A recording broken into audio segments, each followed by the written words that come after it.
Assalamualaikum warahmatullahi wabarakatuh. Terima kasih kepada Bu Risdina Asmianti sebagai dosen pengampu yang telah mengizinkan kami untuk mempresentasikan atau menjelaskan bab hari ini dengan melakukan video, yaitu di bab Operational Variable and Data Collection. Sebelum memulai ke pembahasan, izinkan saya untuk memperkenalkan anggota-anggota yang ada di kelompok ini. Yang pertama ada saya, Giansa Puspita dengan MP Mahir 125. Lalu ada Kak Adinda dengan MP Mahir 194. Ada Muhammad Wongso dengan MP Mahir 144. Lalu ada Dava dengan MP Mahir 123. Dan untuk pembahasan yang pertama akan dijelaskan oleh rekan saya. Bagaimana variabel diukur? Untuk menguji hipotesis bahwa keragaman tenaga kerja mempengaruhi efektivitas organisasi, kita harus mengukur keragaman tenaga kerja dan efektivitas organisasi tersebut. Pengukuran adalah pemberian angka atau simbol lain pada karakteristik atau atribut berdasarkan seperangkat aturan yang telah ditentukan sebelumnya. Oke, jadi pada subbab selanjutnya yaitu operationalization. Nah, di dalam PPT tertulis kadang ada orang yang ingin meneliti sesuatu dengan abstrak. Nah, supaya bisa diteliti, konsep abstrak itu tuh harus diterjemahkan ke dalam bentuk perilaku nyata supaya bisa diukur atau diamati. Oke, misal di sini contoh abstraknya itu adalah house. Nah, kita kan nggak bisa lihat ya house itu kelihatannya itu gimana. Nah, kita bisa mengukur house itu supaya kita bisa mengerti apa yang dimaksud dengan house. Nah, abstraknya tadi kan house. Nah, perilaku yang bisa diamati itu apa? Orang kalau haus biasanya itu minum banyak air. Nah, perilaku yang bisa diamati itu orang yang minum banyak air. Nah, cara mengukur bagaimana haus itu bisa dilihat dari jumlah air yang diminum untuk menghilangkan haus. Jadi, meskipun haus itu adalah abstrak, tapi kita tuh bisa mengukurnya lewat perilaku nyata. Nah, itu yang dinamakan dengan operationalization. Pada tabel berikutnya yaitu langkah-langkah operasionalisasi, yaitu membuat definisi konstruk, memikirkan instrumen, lalu format respon dikembangkan, dan terakhir itu ada validitas dan reliabilitas skala pengukuran dinilai. Nah, ini tuh kayak langkah pertama dan langkah terakhir. Nah, langkah pertama itu apa tadi? Definisi dari konstruk yang diukur. Lalu, perlu dipikirkan juga dari isi dari ukuran tersebut, yaitu kayak instrumen, bisa kayak satu atau lebih dari pertanyaan yang benar-benar mengukur konsep itu untuk diukur. Nah, habis membuat instrumen pertanyaan, setelah itu kita tuh bisa format responnya itu harus dikembangkan. Misalnya apa? Skala penilaian. Skala penilaian kan kalau kuesioner itu skala penilaian dari 1 sampai 5. Nah, itu bisa dikembangkan lagi misal sampai 7 gitu. Nah, terakhir bisa validitas dan reliabilitasnya itu dinilai. Nah, di tabel selanjutnya itu operasionalisasi dimensi dan elemen. Nah, ini ada konstruk satu dimensi, cukup diukur dari satu sisi, dan multidimensi harus diukur dari beberapa sisi atau dimensi.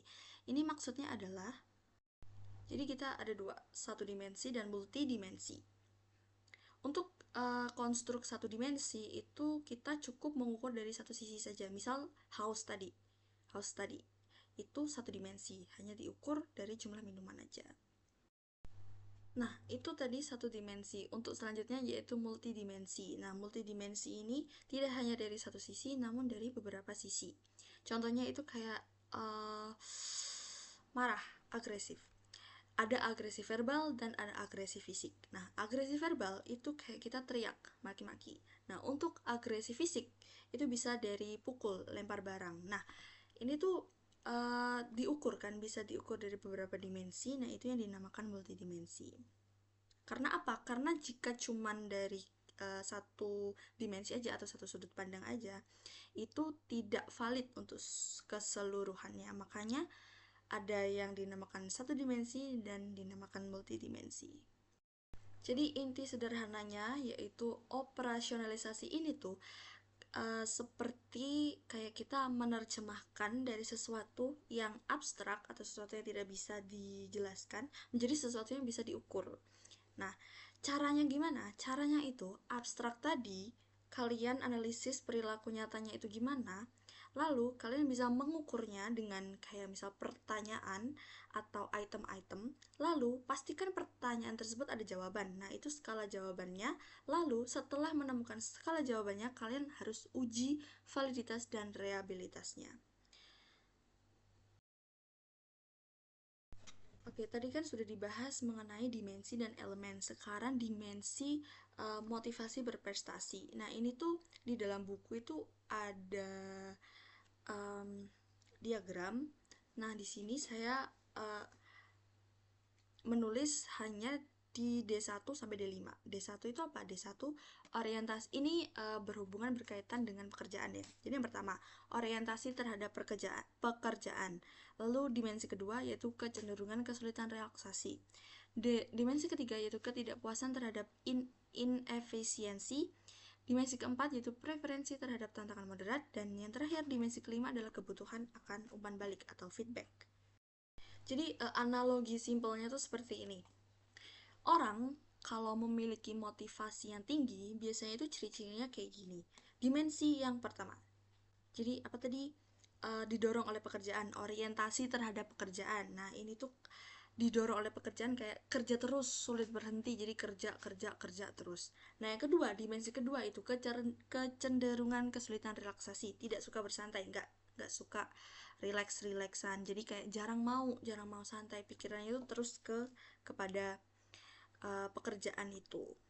Terus yang ketiga, ketidakpuasan terhadap inefisiensi. Ini tuh lebih suka kerja sendiri karena pengen hasilnya tuh maksimal, kayak nggak mau diganggu kesana dan kemari, makanya lebih nyaman untuk kerja sendirian. Nah, yang keempat itu ada preferensi terhadap tantangan moderat. Itu suka tantangan.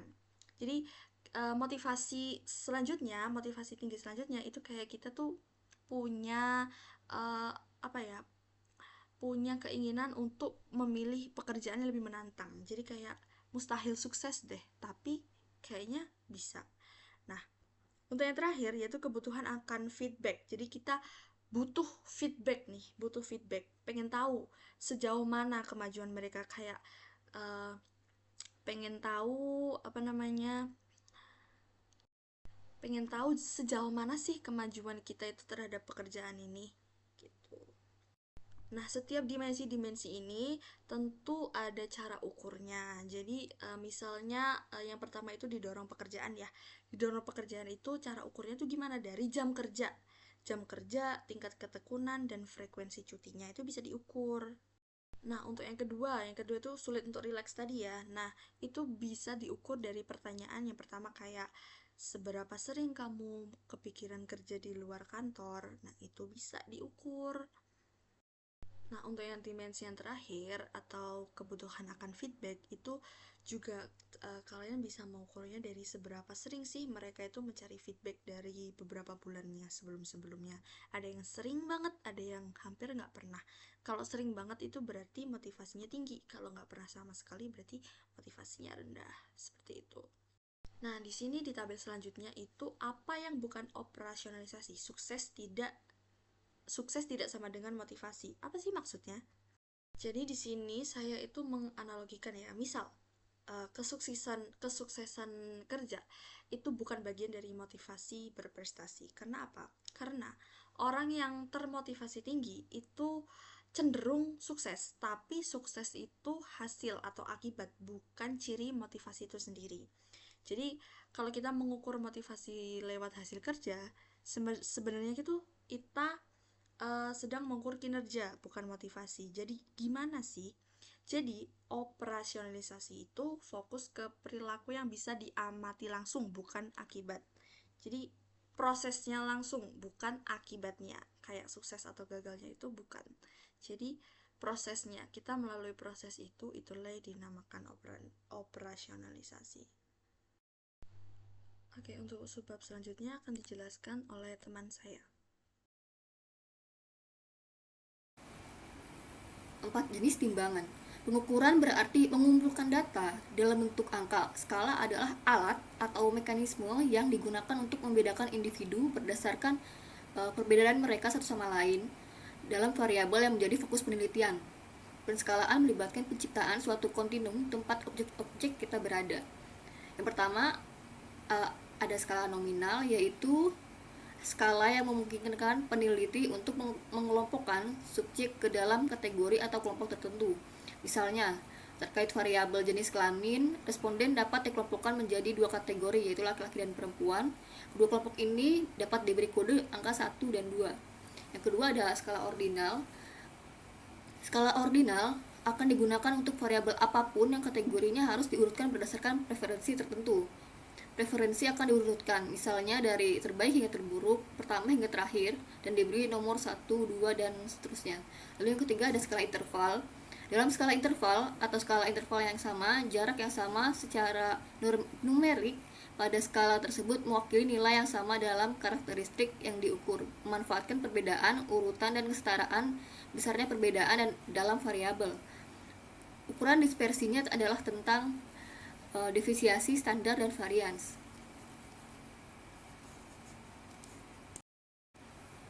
Lalu yang terakhir ada skala rasio. Skala rasio mengatasi kelemahan titik asal arbiter pada skala interval karena memiliki titik nol absolut, berbeda dengan skala arbiter yang merupakan titik pengukuran yang bermakna. Skala rasio tidak hanya mengukur besarnya perbedaan antara titik pada skala, tetapi juga memanfaatkan proporsi dalam perbedaan tersebut.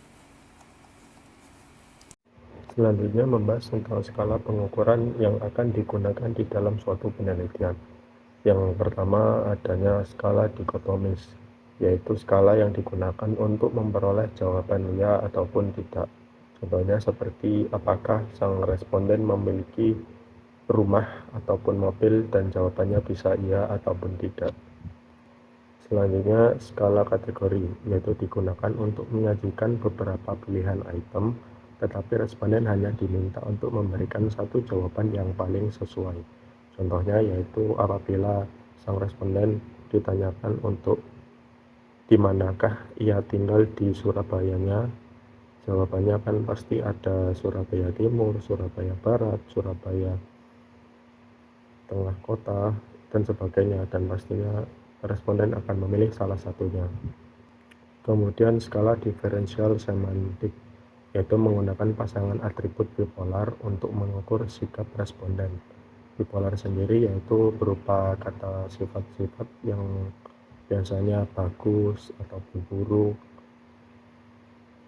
kemudian kuat ataupun lemah, cantik ataupun jelek, dan sebagainya. Untuk pengisiannya yaitu di tengah-tengahnya diberikan tanda silang. Kemudian adanya skala numerik yang menggunakan angka dengan pasangan kata sifat bipolar di kedua ujungnya.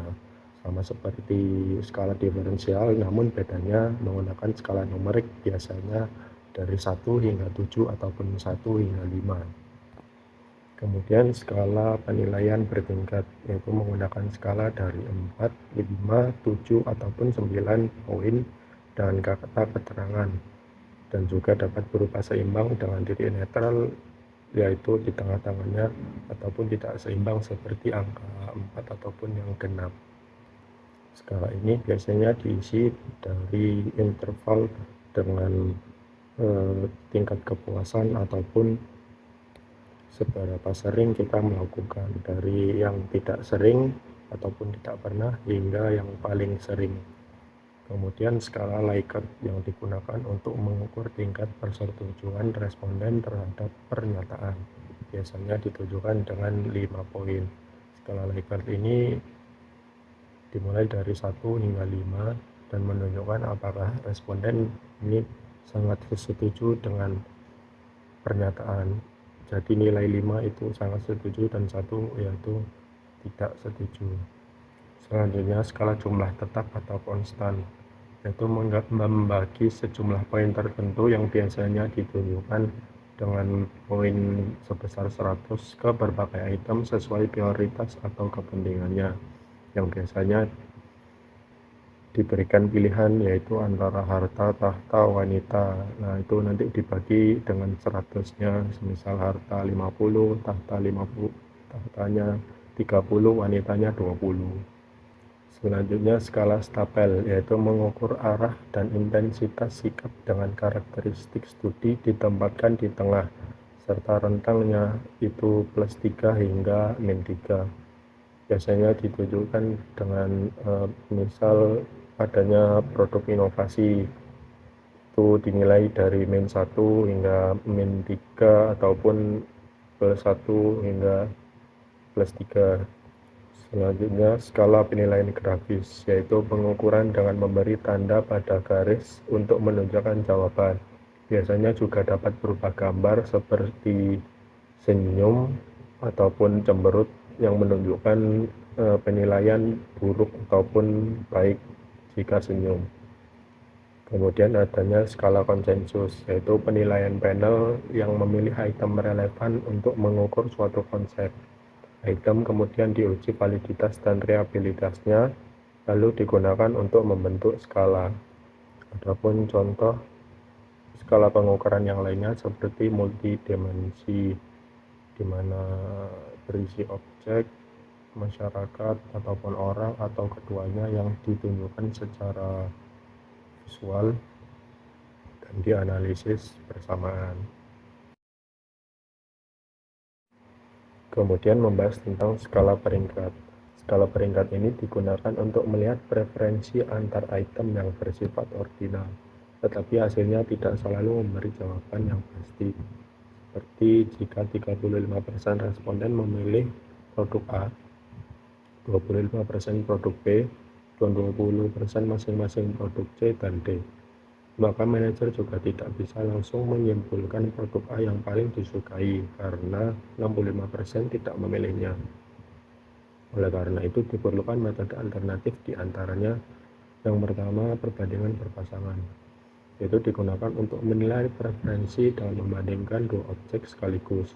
Metode ini efektif jika jumlah objeknya sedikit karena semakin banyak objek, jumlah perbandingan meningkat menurut rumusnya, yaitu N yang berkaitan dengan jumlah objeknya dikalikan dengan N-1 dibagi dengan 2.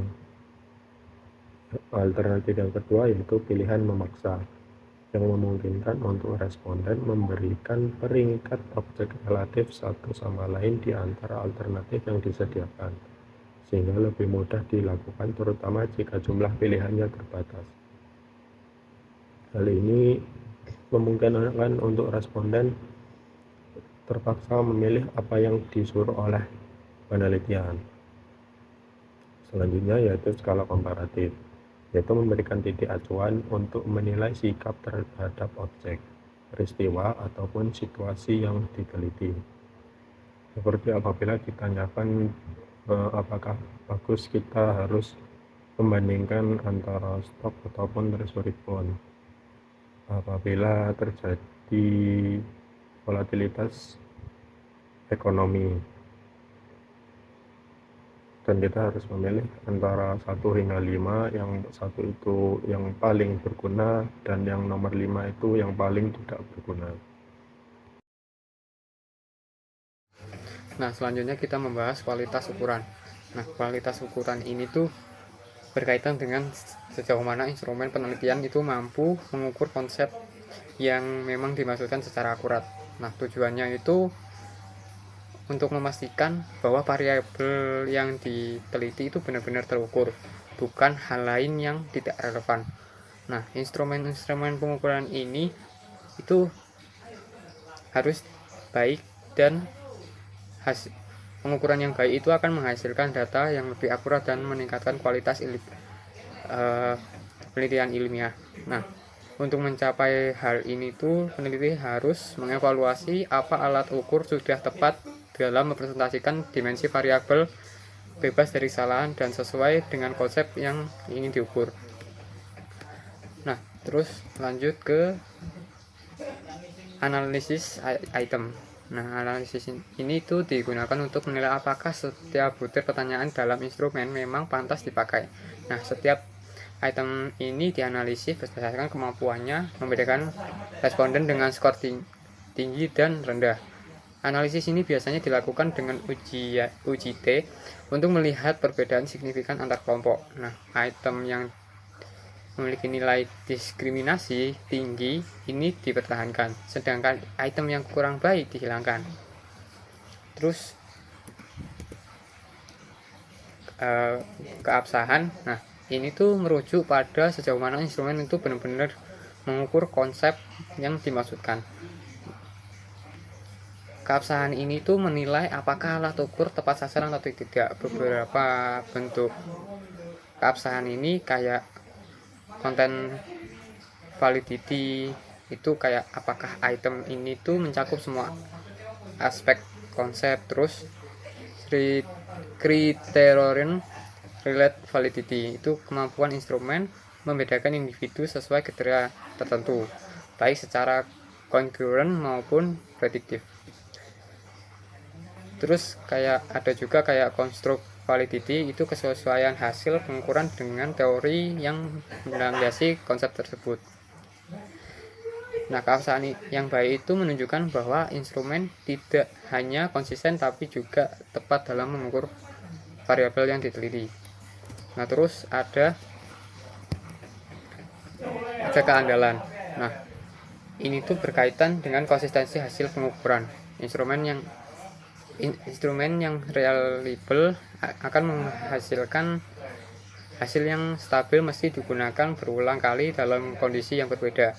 Ada beberapa bentuk reliabilitas seperti test-retest reliability, terus juga parallel from reliability, dan juga internal consistency. Nah, reliability ini tuh memastikan bahwa alat ukur bebas dari bias error sehingga data yang dihasilkan dapat dipercaya. Namun perlu dicatatkan bahwa instrumen bisa reliable tanpa harus valid, tetapi instrumen yang valid selalu dituntut untuk reliable. Selanjutnya ada skala ukuran reflektif versus skala ukuran formatif. Nah, dalam penelitian itu skala pengukuran dapat bersifat reflektif atau formatif. Pada skala reflektif itu butir-butir pertanyaan diharapkan saling berkorelasi karena semuanya dianggap mencerminkan satu konstruksi yang sama. Sebaliknya, pada skala formatif, item tidak harus saling berkorelasi karena setiap item itu mewakili dimensi berbeda yang bersama-sama membentuk suatu konstruksi. Nah, dengan demikian, pemahaman mengenai perbedaan dua jenis skala ini itu sangat penting agar peneliti dapat menggunakan metode analisis yang tepat dengan sifat konstruksi yang diukur. Nah, selanjutnya ini tuh apa tuh? Kayak gimana sih kayak skala reflektif tuh? Untuk skala reflektif itu kayak skala di mana semua item itu diharapkan memiliki korelasi karena didasarkan pada satu konstruksi mendasar yang sama. Setiap perubahan dalam konstruksi akan tercermin pada seluruh item yang menyusunnya. Terus kalau kayak skala formatif itu kayak gimana? Skala ini tuh biasanya kayak digunakan ketika suatu konstruksi dipandang sebagai gabungan penjelas dari indikator-indikator. Setiap dimensi yang menyusun konstruksi berdiri sendiri dan tidak berkorelasi dengan dimensi lain. Itu. Sekian presentasi dari kelompok kami. Bila ada kurang dan lebihnya kami mohon maaf. Wassalamualaikum warahmatullahi wabarakatuh.